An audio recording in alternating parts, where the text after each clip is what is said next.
And ಲೀಗನ್ನ ಹೇಗೆ win ಮಾಡಬೇಕು, ಇದೆಲ್ಲ ಯೂಸ್ ಮಾಡುವಂತಹ ಟಿಪ್ಸ್ಗಳೇನು, ಹೇಗೆ ನಾವು ಲಾಸ್ಟ್ ಇಂದ ಕವರ್ ಮಾಡ್ಕೋಬೇಕು, ನಮ್ಮ ಲಾಸ್ ಆಗಿರುವಂತಹ ಅಮೌಂಟ್ ನ ಯಾವ ರೀತಿ ವಾಪಸ್ ತಗೋಬೇಕು ಅಂತ ಹೇಳಿ ತುಂಬಾನೇ ವಿಡಿಯೋಸ್ಗಳನ್ನ ನೀವು ಕೂಡ ಸರ್ಚ್ ಮಾಡ್ತಾ ಇರ್ತಾರೆ. ಹಾಗೇನೆ ಅಲ್ಲಿ ಸಿಗುವಂತ ಮಾಹಿತಿಯನ್ನ ಅಪ್ಲೈ ಮಾಡೋದ್ರಲ್ಲಿ ಫೇಲ್ ಆಗ್ತಾ ಇರ್ತಾರೆ. ಸೊ ಹಾಗಾಗಿ ಸಿಂಪಲ್ ಆಗಿ ನಾನು ನಿಮ್ಗೆ ಎಕ್ಸ್ಪ್ಲೈನ್ ಮಾಡ್ತೀನಿ ಹೇಗೆ ಡ್ರೀಮ್ 11 ನಲ್ಲಿ ಗ್ರ್ಯಾಂಡ್ ಲೀಗ್ ನ ವಿನ್ ಮಾಡುವಂತ ಟಿಪ್ಸ್ ಗಳನ್ನ ಯೂಸ್ ಮಾಡ್ಕೊಳ್ಳುವಂತದ್ದು, ಹೇಗೆ ವಿನ್ ಮಾಡಬೇಕು, ಹೇಗೆ ನಮ್ಮ ಲಾಸ್ ಅನ್ನ ಕವರ್ ಮಾಡ್ಕೊಳ್ಳೋದು ಅಂತ ಹೇಳಿ. ಸೊ ಈ ಒಂದು ವಿಡಿಯೋದಲ್ಲಿ ಈ ಒಂದು ಇನ್ಫಾರ್ಮೇಶನ್ ತಿಳಿಸ್ಕೊಡ್ತೀನಿ. ಸೊ ವಿಡಿಯೋ ಇಂಪಾರ್ಟೆಂಟ್ ಆಗಿರುತ್ತೆ, ಸೊ ಸ್ಕಿಪ್ ಮಾಡದೆ ನೋಡಿ. ಡೈರೆಕ್ಟ್ ಆಗಿ ಬಿಡದ ಟಾಪಿಕ್ ಹೋಗೋಣ ಬನ್ನಿ. ವಿಡಿಯೋ ಇಷ್ಟ ಆದ್ರೆ ಲೈಕ್ ಮಾಡಿ, ಚಾನಲ್ ಸಬ್ಸ್ಕ್ರೈಬ್ ಮಾಡ್ಕೊಳ್ಳೋದನ್ನ ಮರಿಬೇಡಿ. ಸೊ ಡೈರೆಕ್ಟ್ ಆಗಿ ಮೊದಲನೇ ಟಿಪ್ ಏನು ಅಂತೇಳಿ ನೋಡೋಣ. ಸೊ ಫ್ರೆಂಡ್ಸ್, ಡೈರೆಕ್ಟ್ ಆಗಿ ಬಿಡದ ಟಾಪಿಕ್ ಹೋಗೋದಾದ್ರೆ ಜಸ್ಟ್ ನನಗೆ ಈ ಒಂದು ವಿಚಾರವನ್ನ ನೀವು ಕಾಮೆಂಟ್ ಮೂಲಕ ಕ್ಲಾರಿಫೈ ಮಾಡಿ ತಿಳಿಸಿ. ಅದೇನಂತ ಹೇಳಿದ್ರೆ, ಡ್ರೀಮ್ 11 ಅಲ್ಲಿ ನೀವು ದೊಡ್ಡ ಅಮೌಂಟ್ ಅನ್ನ ವಿನ್ ಮಾಡ್ಬೇಕಂತೇಳಿ ಆಸೆನ ಇಟ್ಕೊಂಡು ಡೈರಿ ಟೀಮ್ ಅನ್ನ ಮಾಡ್ತೀರಾ. ಬಟ್ ಸ್ಟಿಲ್ ಈ ಒಂದು ಟೀಮ್ ಅನ್ನ ಯಾವ ಫಾರ್ಮೆಟ್ ನಲ್ಲಿ ಮಾಡ್ತೀರಾ ಅಂತ ಹೇಳಿ. Simple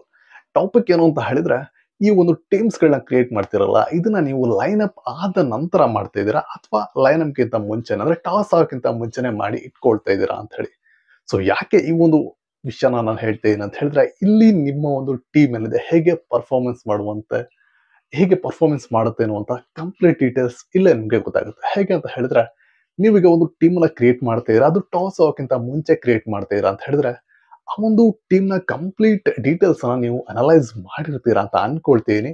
I hope so. ಹಾಗಾಗಿ ಈ ಒಂದು ಅನಲೈಸ್ ಮಾಡಿರುವಂತ ಟೀಮ್ ಅನ್ನ ಟಾಸ್ ಆದ ನಂತರ ಯಾವ ಬ್ಯಾಟಿಂಗ್ ಆರ್ಡರ್ ನಲ್ಲಿ ಬರ್ತಾರೆ ಪ್ಲೇಯರ್ಸ್ ಅಂತ ಗೊತ್ತಿಲ್ಲದೆ ನೀವು ಕ್ಯಾಪ್ಟನ್ ನ ವೈಸ್ ಕ್ಯಾಪ್ಟನ್ ನ ಸೆಲೆಕ್ಟ್ ಮಾಡಿದಿರ ಅಂತ ಹೇಳಿದ್ರೆ ಅಲ್ಲಿ ನಿಮ್ಗೆ ತೊಂದರೆ ಆಗುತ್ತೆ. ಯಾಕಂತ ಹೇಳಿದ್ರೆ, ಎಕ್ಸಾಂಪಲ್ ಕೊಟ್ಟು ಹೇಳ್ಬೇಕಂತ ಹೇಳಿದ್ರೆ, ನೀವು ಬ್ಯಾಟ್ಸ್ಮನ್ ಅನ್ನ ಪರ್ಟಿಕ್ಯುಲರ್ ಆಗಿ ವಿರಾಟ್ ಕೊಹ್ಲಿ ಅಂತ ತಗೊಂಡ್ರೆ ಅವರನ್ನ ನೀವು ಕ್ಯಾಪ್ಟನ್ ಆಗಿ ಸೆಲೆಕ್ಟ್ ಮಾಡಿದಿರ ಅಂತ ಇಟ್ಕೊಳ್ಳಿ. ಅವ್ರು ಫಸ್ಟ್ ಇನ್ನಿಂಗ್ ನಲ್ಲಿ ಬ್ಯಾಟಿಂಗ್ ನ ಮಾಡಿದ್ರೆ ನಿಮ್ಮ ಒಂದು ಸ್ಕೋರ್ ಏನಿದೆ ಅದು ಚೆನ್ನಾಗಿರುತ್ತೆ. ಯಾಕಂತ ಹೇಳಿದ್ರೆ, ಸೆಕೆಂಡ್ ಇನ್ನಿಂಗ್ ನಲ್ಲಿ ಅವರು ಬ್ಯಾಟಿಂಗ್ ಮಾಡ್ಲಿಕ್ಕೆ ಬಂದ್ರು ಅಂತ ಹೇಳಿದ್ರೆ ಅಲ್ಲಿ ಅವ್ರ ಮೇಲೆ ಪ್ರೆಷರ್ ಇರುತ್ತೆ. ಟೀಮ್ ನ ವಿನ್ ಮಾಡಿಸುವಂತದ್ದು, ಸ್ಕೋರ್ ಮಾಡುವಂತದ್ದು ಪ್ರೆಷರ್ ನಲ್ಲಿ ಗೇಮ್ ನ ಆಡ್ತಾರೆ. ಸೊ ಅಲ್ಲಿ ನಿಮ್ಗೆ ಇನ್ ಕೇಸ್ ಔಟ್ ಆಯ್ತು ಅಂತ ಹೇಳಿದ್ರೆ ನಿಮ್ಮ ಒಂದು ಕ್ಯಾಪ್ಟನ್ಶಿಪ್ ನ ಪಾಯಿಂಟ್ ಏನಿದೆ ಕಂಪ್ಲೀಟ್ ಆಗಿ ಫ್ಲಾಪ್ ಆಗುತ್ತೆ. ಅಲ್ಲಿಗೆ ನಿಮ್ಮ ಟೀಮ್ ಕೂಡ ಲಾಸ್ ನಲ್ಲಿ ಇರುತ್ತೆ. ಸೊ ಹಾಗಾಗಿ ನಿಮ್ಮ ಟೀಮ್ ಏನಿದೆ ನೀವು ಕ್ರಿಯೇಟ್ ಮಾಡ್ತೀರಾ, ಅದನ್ನ ಆದಷ್ಟು ಲೈನ್ ಅಪ್ ಆದ್ಮೇಲೆ, ಟಾಸ್ ಆದ್ಮೇಲೆ ಕ್ರಿಯೇಟ್ ಮಾಡ್ಲಿಕ್ಕೆ ಶುರು ಮಾಡಿ. ಇನ್ಮೇಲಿಂದ ಈ ಒಂದು ಮಿಸ್ಟೇಕ್ ಅನ್ನ ನೀವೇನಾದ್ರೂ ಮಾಡೋದು ಸ್ಟಾಪ್ ಮಾಡಿದ್ರಿ ಅಂತ ಹೇಳಿದ್ರೆ, ಕಂಪ್ಲೀಟ್ ಆಗಿ ಅನಲೈಸ್ ಮಾಡ್ಕೊಂಡಿರುವಂತಹ ಟೀಮ್ ನ ನೀವು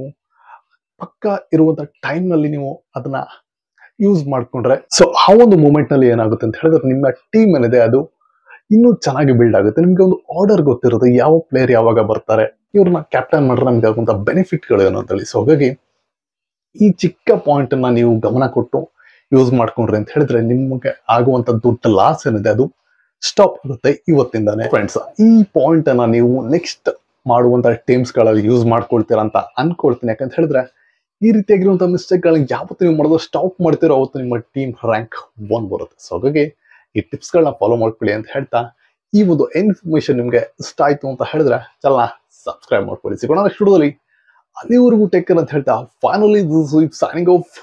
ಬಾಯ್.